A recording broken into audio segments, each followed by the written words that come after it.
अखंडमंडलाकारं व्याप्तं येन चराचरं तत्पदं दर्शितं येन तस्मै श्रीगुरुवे नमः। अज्ञानान्दस्य लोकस्य ज्ञानाञ्जनशलाकया चक्षुरुन्मिलितं येन तस्मै श्रीगुरुवे नमः। आप सभी आत्मरूप सज्जनों का अध्यात्म विश्व विज्ञान यूट्यूब चैनल पर हार्दिक स्वागत समादर करते हैं।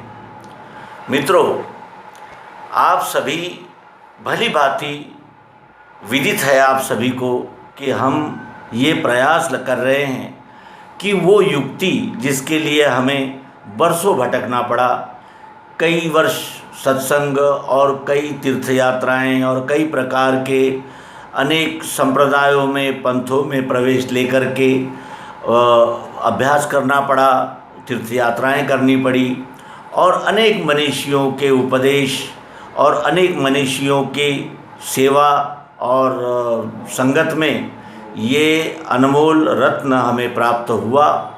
और ये अगर सर्वांग योग युक्ति अगर प्राप्त नहीं होती तो अब भी बात वही होती कि सब किया हमने लेकिन सफलता नहीं मिली, यही कहना पड़ता। क्योंकि वास्तविक समाधान तभी होता है जब हमारे सभी प्रश्नों का उत्तर हमें मिल जाता है, और सभी प्रश्नों का उत्तर देने का सामर्थ्य केवल सद्गुरु योग युक्ति में ही है।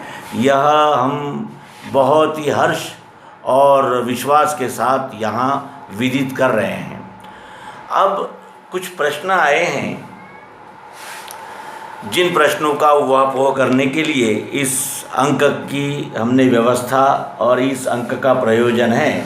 आइए देखें। हम संप्रदाय और धर्म को एक ही अर्थ में लेते हैं। ये एक ऐसा दोष है कि जिस दोष के वजह से ये हमारा भी समाधान नहीं हो पाता और हम भी निर्णय करने कुछ निकलते हैं, निर्णय किसी और बात के होते हैं। इसका एक प्रमाण देखा जाए, जैसे किसी व्यक्ति को पिता तो होता है लेकिन अगर सौतेला पिता है तो क्या होगा? वो पिता तो कहलाएगा लेकिन वो पिता नहीं होगा। जो हमारे यानी सत्य में जो पिता है उसके हृदय और उसके भावनाओं की बराबरी वो सौतेला पिता नहीं कर पाता। क्यों? ऐसा क्यों होना चाहिए जबकि वो भी पिता है?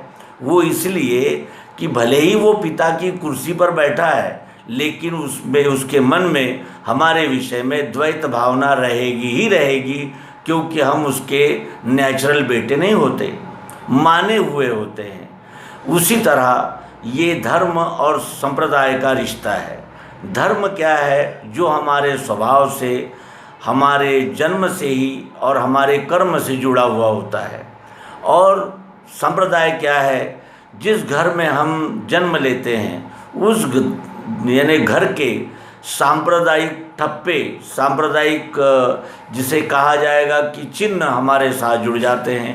अगर हमारे माता पिता किसी एक पंथ के अनुयायी है तो उसी पंथ के रीति रिवाज हम पर लागू हो जाते हैं, उसी पंथ के धर्मोपदेशक ग्रंथ और उसी पंथ का प्रकाश हमें प्राप्त होता है।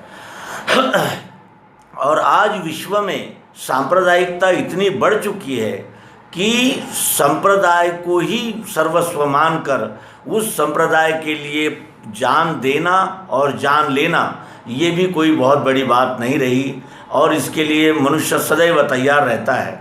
साथ ही कुछ संप्रदायों में ऐसी भी बातें लग गई है कि यदि आप अपने संप्रदाय के लिए प्राणार्पण करते हैं, अगर आप अपने संप्रदाय को बचाने बढ़ाने के लिए किसी का यानी किसी की हत्या भी कर देते हैं तो आपको स्वर्ग मिलेगा, जन्नत मिलेगी और वहाँ फिर हूरें होंगी और शराब की नदियाँ बहेगी, ये प्रलोभन दिया जाता है। और साथ ही ये भी कहा जाता है कि यदि आप अपने संप्रदाय के विरुद्ध कुछ करेंगे या संप्रदाय के विरुद्ध कुछ बोलेंगे भी तो आपको नरक मिलेगा और फिर वहाँ आपको कढ़ाई में तला जाएगा और फिर ये होगा और वो होगा। इस तरह का एक डर भी साथ ही लगा दिया जाता है, जो कि बचपन से ही लगाया जाता है, जिसके संस्कार हमारे बाल मन पर होते हैं और वो संपूर्ण जीवन भर हमारा साथ निभाते हैं, हमें सत्य की ओर प्रेरित नहीं होने देते। ये ही सत्यता है। अगर आप निरपेक्ष दृष्टि से अपने आप के ही ओर देखें तो ये आपको स्पष्टता से दिख जाएगा। लेकिन यदि आपकी आंखों में सांप्रदायिक जाली फूली पड़ी हुई है, सांप्रदायिक विकार अगर आपके हृदय में मन पर, बुद्धि पर और चित्त पर आ गए हैं, तो आपको यहाँ भी हमारी बात नहीं समझ में आएगी और आप उसमें अपने आप का आत्मनिरीक्षण, आत्म परीक्षण और आत्म तुलना नहीं कर पाएंगे। अब प्रश्न यह आता है कि संप्रदाय को धर्म मान लेने से और धर्म को संप्रदाय मान लेने से क्या होता है। तो इसके पीछे हमारा एक विस्तृत ऐसा इतिहास है। हमारे इतिहास में ऐसे कई उदाहरण हैं कि संप्रदाय को धर्म मानकर जिन्होंने विश्वास किया, अंत में वो सांप्रदायिकता ही हावी रही, और जब धर्म का निर्णय करने का प्रसंग आया तो सांप्रदायिकता ने धर्म को चोट पहुंचाई, मार दिया और संप्रदाय का ही झंडा ऊंचा रहा। क्यों? क्योंकि भीड़ संप्रदाय के साथ चलती है, धर्म के साथ नहीं चलती। ऐसा हम क्यों कह रहे हैं? क्योंकि धर्मो रक्षति रक्षिता। धर्म जब रक्षा की जाती है धर्म की, तब धर्म भी हमारी रक्षा करता है। और सत्य ही एक धर्म होता है, ये भी सत्य है, क्योंकि सच्चाई ही धर्म होती है। धर्म उसे कहते हैं जिसको कभी पराजय नहीं होती, जिसकी कभी हार नहीं होती। और हार मत पंथ संप्रदाय की हो सकती है, धर्म की नहीं होती। लेकिन संप्रदाय हावी क्यों रहता है? क्योंकि संप्रदाय के साथ सदैव एक भीड़ लगी रहती है, एक प्रकार का मॉब उसके साथ चलता रहता है। और संप्रदाय के ही साथ अनेक पंथ, अनेक ग्रंथ और अनेक, जिसे कहा जाएगा कि धार्मिक नेतृत्व उसके साथ लगा रहता है।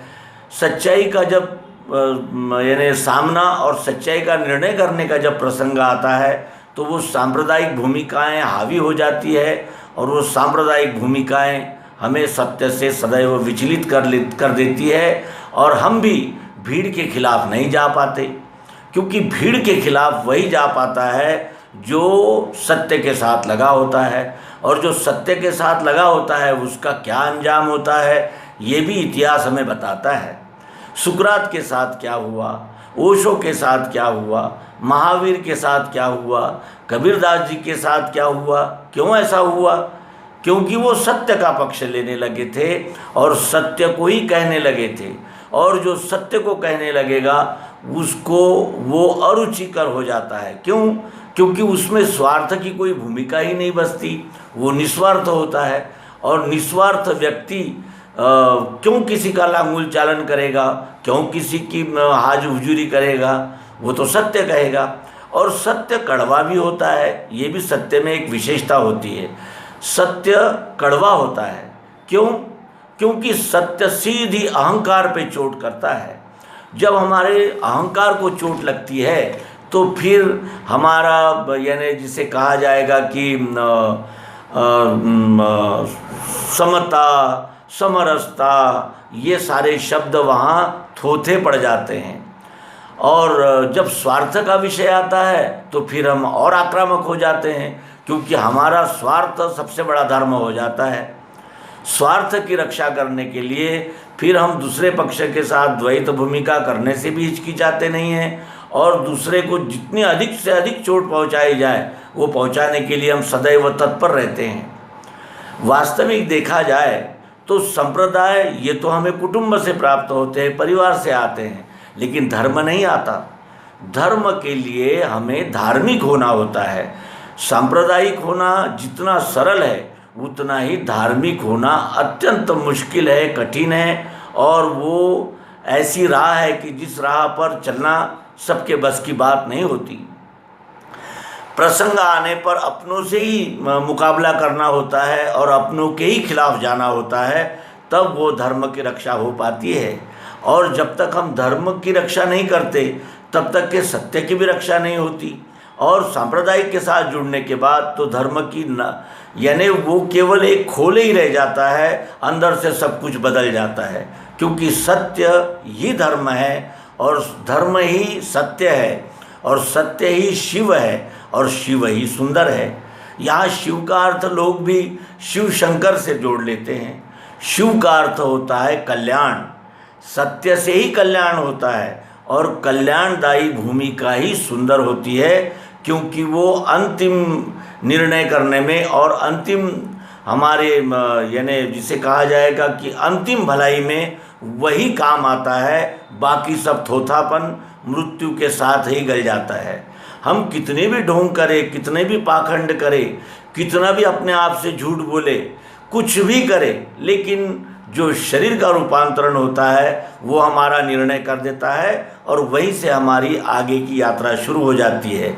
अगर हमने संपूर्ण जीवन भर पाखंड, दंभ और लांगुल चालन और अज्ञान का ही सहारा लिया है तो ये निश्चित है कि हमें वही संस्कार हम पर आएंगे। हमारी मन, बुद्धि और चित्त इन्हीं संस्कारों को इकट्ठा करेगा और वही संस्कार लेकर ये जो जीवात्मा है ये यहाँ से जाएगा और जो लेके जाएगा वही लेकर आएगा, ये निश्चित। इसलिए यहाँ ये संक्षिप्ततः कह देना उचित होता है कि जीवन में मनुष्य ने सब कुछ हार दिए तो चलता है, लेकिन सत्य को नहीं हारना चाहिए, क्योंकि जो सत्य को हार जाते हैं उनको न यानी जिसे कहा जाएगा कि अपने आप से वो प्रामाणिक नहीं रह पाते। अपने आप से जो प्रामाणिक नहीं रह पाते उनके जीवन में केवल मुखौटे और ढोंग यही रहते हैं। ये कहते हुए यहाँ ये अल्प सा आत्मनिवेदन संपूर्ण करते हैं और आपसे भी आशा करते हैं कि आप अन्यथा न लेते हुए आत्मनिरीक्षण, आत्मपरीक्षण और आत्मबोध के रास्ते ही आएंगे और इसी रास्ते से संपूर्ण कल्याण होना संभव है, अन्य कोई मार्ग नहीं। सद्गुरु भगवान की जय, विश्वरूप परमात्मा की जय।